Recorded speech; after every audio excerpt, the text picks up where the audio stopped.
Hello everyone, I'm on Pit Pat, and folks, we're heading towards the end of the year. For those who've been following me, they'll know that this year I have been trying to play 100 games to raise money for Macmillan Cancer Support. If you're new here and want to find out more about how that works and what that entails, I will add into the description video links of the announcement video I did that explained everything, as well as the update videos that I have done for the rest of the year. This is a little update video for the most recent quarter, as well as a little explanation of how the last end of the year is going to work and what might happen if I should fail this challenge. At the time of recording this video, I have played 79 games and raised £650 for Macmillan Cancer Support. We are very much in the home stretch of this, and I do think I'll still be able to complete it, as I'm still on that consistent level of having to complete a game every 3 days to be able to meet the challenge. Just like the previous videos, I'm going to be giving a little bit of a review of some of the games I've enjoyed this month, giving you a top rated, lowest rated and an honourable mention for each month I've played. Then I will just get a little bit of an overview of what the end of the year is going to look like and what it will look like if I do not meet 100 games. To get the ball rolling, let's start with July. I managed to complete a total of 8 games in July, with the top rated game being Thirsty Suitors. Thirsty Suitors came out with a score of 4.6 for me, and it is such a silly fun game that gave really old school skate vibes in places. The overarching story is you coming back to your hometown to amend some wrongs that you have had with your exes, and possibly either becoming friends with them again or completely cutting them out. You want to soothe over some personal drama, and you just want to kind of get your life into a bit of a state of normalcy. There is a dating kind of mechanic in this game as well as battles that you do throughout, and even a cooking minigame, which honestly is fantastic, and the food looks delicious. Everything you do is completely over the top, and there is so much going on with every character that is so detailed and difficult to summarize for everybody.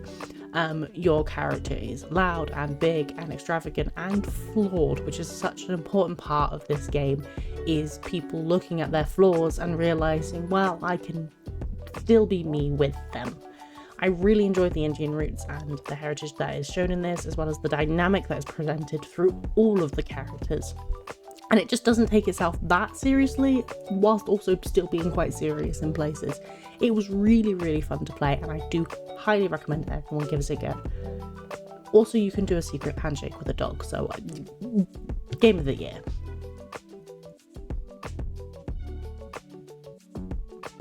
The lowest rated game this month was Back to Bed with a score of 2.6. By the end of the game, I just didn't really enjoy it. It didn't really resonate with me as much as I thought it might would. But the game itself is a really quirky art styled game that looks really interesting, that follows a dog thing that is stopping someone from being woken up in their dreams. It makes the use of surreal viewpoints and dream logic to help you solve these puzzles, and it can get quite mind-bending in places. You have the character that you're trying to stop being woken up in perpetual motion, which could be really, really annoying, and you'd have to really focus on timing certain things and placing certain things in certain times to get those puzzles solved. It was a cool little element to it, but it really started to get on my nerve at certain points, because if you mistime that one little thing, you're back to the start. There are also elements that if you got caught out by something or caught by certain enemies, it would completely reset the level and you'd have to start again. And that just got really frustrating in places for me.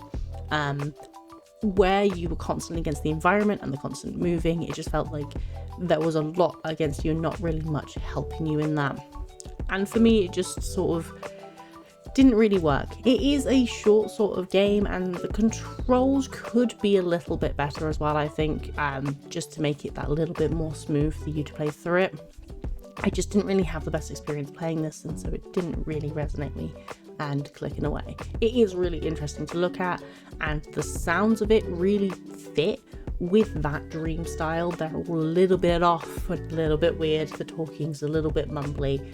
It is like you are in a dream in that sense, and so that world setting is very good. It just didn't hit home. My honourable mention for this month technically was joint first with Thirsty Suitors coming out at 4.6, but I couldn't go through this video without mentioning it, and that game is Harold Halibut. Now, this game was so much fun to play and I really enjoyed it, but the original reason that I actually was drawn to playing it was because of the art style. It's done in a way that is sort of all stop motion and looks really animated in that stop motion-esque way with like claymation and physical set pieces and things, and it gives it such a really unique look and feel, and you can tell that so much love and care has gone into creating just the visuals of this game alone. The story itself is also really charming. It follows Harold, and Harold lives on a ship that has crashed in previous generations on an alien planet, and it's the life that he leads on it. It is really monotonous and just sort of boring and dull, and he doesn't really think much of it until it is broken up by the appearance of a strange new friend that he finds. There are also tons of side stories as well that kind of add more depth to all of the characters you meet, such as the captain who will eventually drive the ship when they manage to get it moving again, a little secret organisation that's hidden that you can meet that are trying to fight justice. There is the scientist who's trying to find new ways to get renewable energy for the ship. There's so many different elements that you can find. You can even have like a postie who just wants to go for a run with you as well in some points. I do highly suggest that if you are going to play this game, that those side missions you try to play to the end, because there are some things and some elements that as the days go on, you will be cut off from being able to complete those side missions. For me, that was really interesting because it made the world feel so much more real and so much more natural, because of course as things progress in the main story, you're going to be cut off from certain elements because maybe certain doors get locked or certain things happen that means you can no longer talk to someone. So that is just sort of my suggestion to you if you are going to play this game, but I do really recommend it. It is such a fun little game. The humour is great. It's very silly, it's very good, and I just think everyone should give it a go. Moving on to August now, there were only 6 games that I completed in August, and majority of these games I actually completed on the Switch, which I thought was quite interesting. Coming out on top though with a score of 4 was Princess Peach Showtime. I really enjoy playing a lot of the Mario games as they are, so I had no doubt I would enjoy this game as well. And it is a really solid addition to the Mario series, and the premise they have gave it a really unique spin for me that was actually really interesting to play through. Princess Peach has gone to the theatre that has been attacked, essentially, as most Mario games go, and it is her job now to try and help free it. Each level of this game is a different show, and so each level gives you a different character that you are playing within that show, and each of those characters have their own sort of like gimmick and mechanics that you play.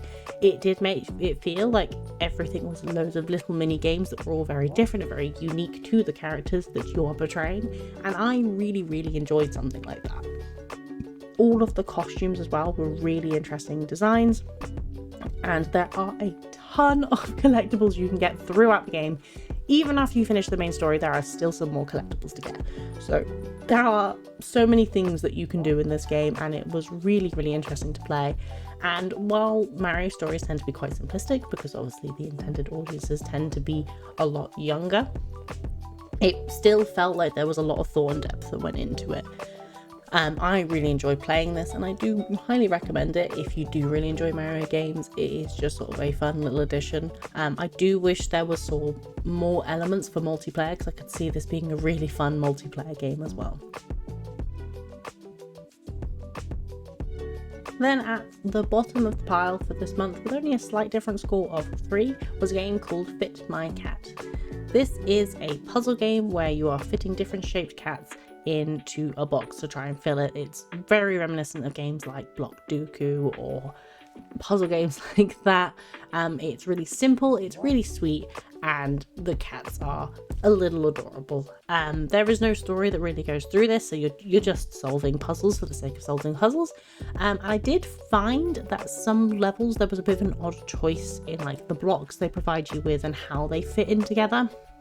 There are a lot of spaces where things would be like you're lining up a lot of the same block when it could have been a different cat that would have fit that whole thing to make it that little bit more challenging. There is also not every level that would fill the entire space, and for me that was really odd for that kind of game. Like usually they're always trying to fill every space, and it did give a little bit of a vibe that some of the levels were sort of generated rather than planned. It was a bit odd for me, and I think that's just sort of more of a personal preference for me. And there was also some points where the designs of the cats made it a little bit harder to distinguish which block you needed to not overlap, and sometimes that did catch me out. Actually fairly often it did catch me out that sometimes it was trying hard to try and just judge because a foot's moving or a tail's swishing. It is really sweet, and all the cat designs are really cute, and they're all moving, and they do all have their own little meows, which is, I think, is just a nice little touch. And they're all different colours as well, which makes it a little bit easier to differentiate each one of them. But I just felt like some things could have been defined just a little bit more clearly, or there could have been a little bit more variation in the types of shapes that you've got. But overall, it is still a pretty solid game. It's just one I feel like could be improved with just those sort of little quality of life tweaks. Moving on to my honourable mention for this month is a game called Tales Noir. This is a pixel styled game that wound up with a score from me of 3.8. I think this is a really solid game, and I think the art style is absolutely stunning, and it's really vibrant and so detailed for every single level you've got going into.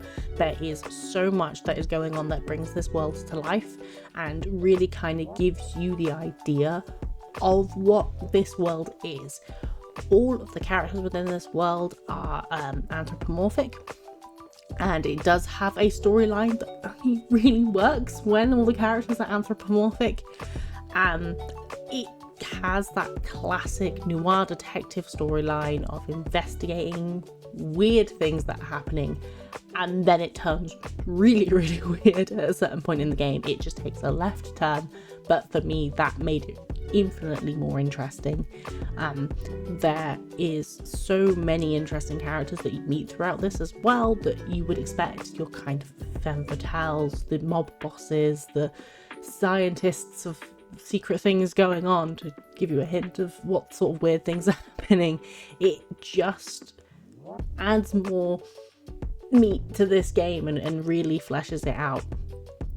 I did find that I wanted it to be a bit of a choices matter kind of game, because as you're going throughout, all of the dialogue is choices, and it kind of felt like there should be an element of, even if it doesn't completely change the ending, it just gives those slight differences that would have been able to give more closure, I guess, on what is going on.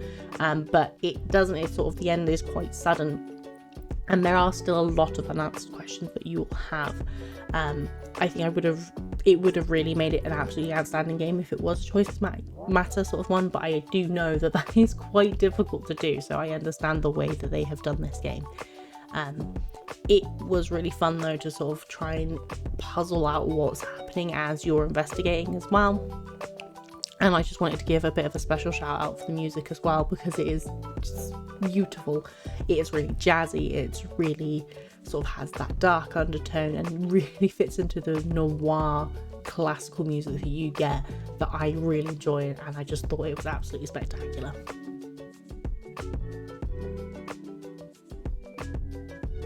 If you are enjoying this video, please do press that like button and subscribe to my channel to help me out just that little bit. If you're wanting to find me on other social media, there'll be links in the description as well as on my page. And please do remember that I'm doing all of this for charity, so if there is anything you can donate, please do via the link in my description. I will be eternally grateful for you. If there is anything that you do not agree with, any scores that you think that are unfair, please do let me know in the comments, as well as let me know any games that you think I should play. Now moving on to September, I did try to play a bit of catch up with some game completions in this one, but managed to complete 8 games in total and had quite a variety of games this month. The one that came out on top was a game called Killer Frequency. This is a game that I played on stream with Kira and we had so much fun with it.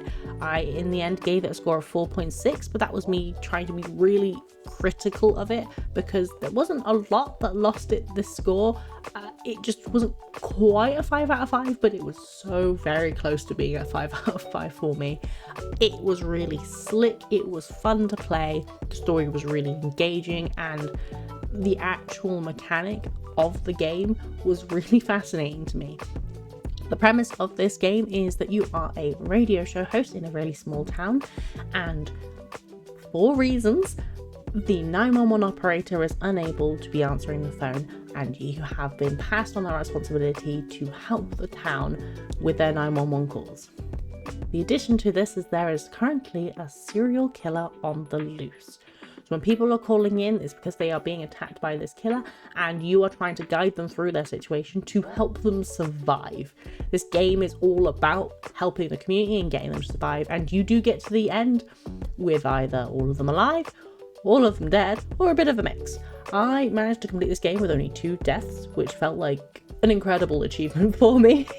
It was really, really fun to play, and you get so focused and invested in the characters and in wanting to get to the end with as many of them alive as possible.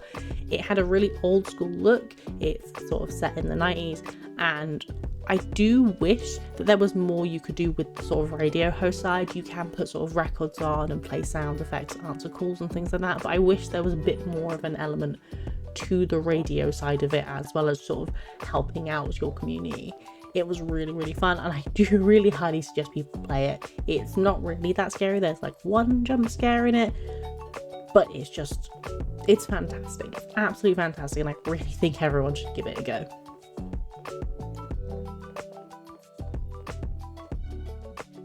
At the bottom of this month with a score of 3 is a game called Skatebird. Now, Skatebird was a game that I was going to forfeit, but the forfeit that I drew for it was too bad, finish it. So in the end, I just have to finish this game, and it didn't come out with a terrible score. It's a solid mid game that essentially is a classic Tony Hawk skate game with birds. That's basically all it is. There is a sort of storyline that's quite sweet of the birds trying to help their big friend because he seems to be a bit depressed at the moment, and they want to make him happy again, which I think was really cute.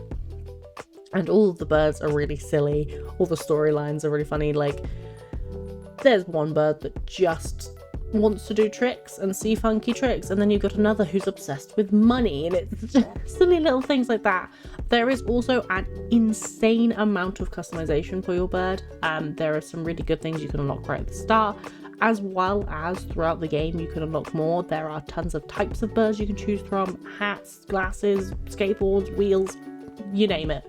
There is tons. Also, the soundtrack is actually so much better than it has any right being, especially considering half the songs are bird related, which I think was a really nice touch in this.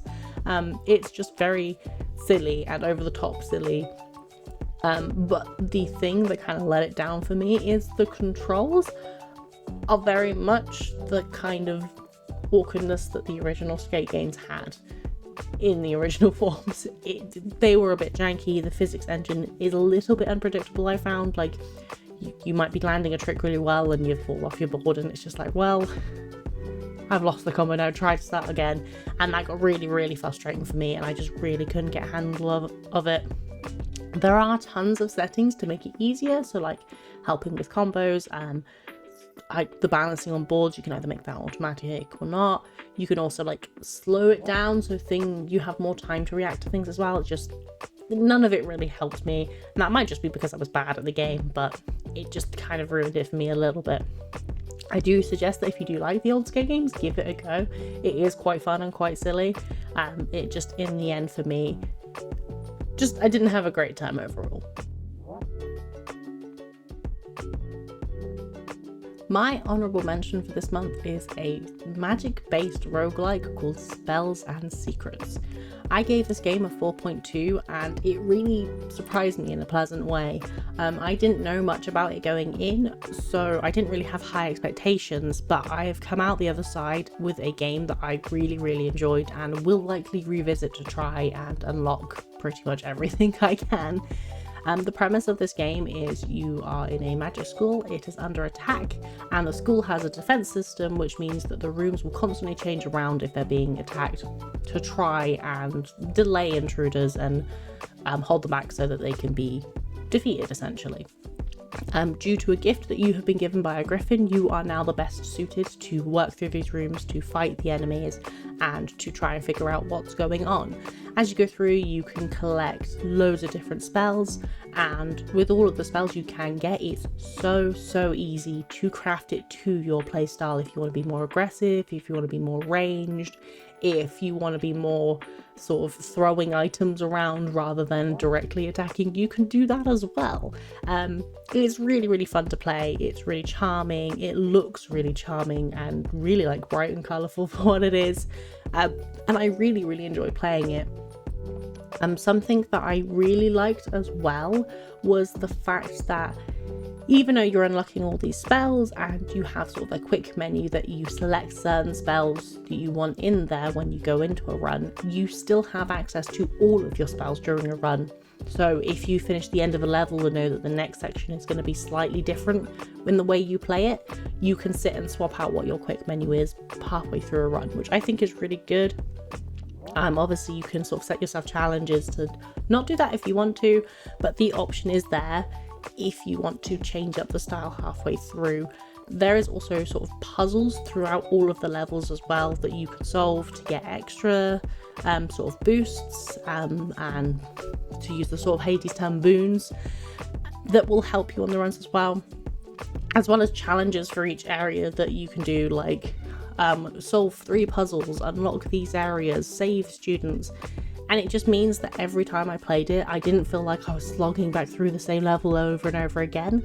It always felt like there was something fresh for me to do, and it was really interesting and engaging constantly. It is one I do suggest if you do like your roguelike games. It's really good. If you've been wanting to play roguelike games but are not sure how they would work for you, this is a really good one to start with, because it is definitely on the easier side of roguelikes, but still has all of those core values within it.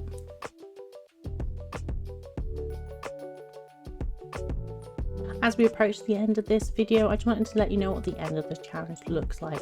As I mentioned, I'm still on track that if I'm completing a game every 3 days, I will reach that 100 mark.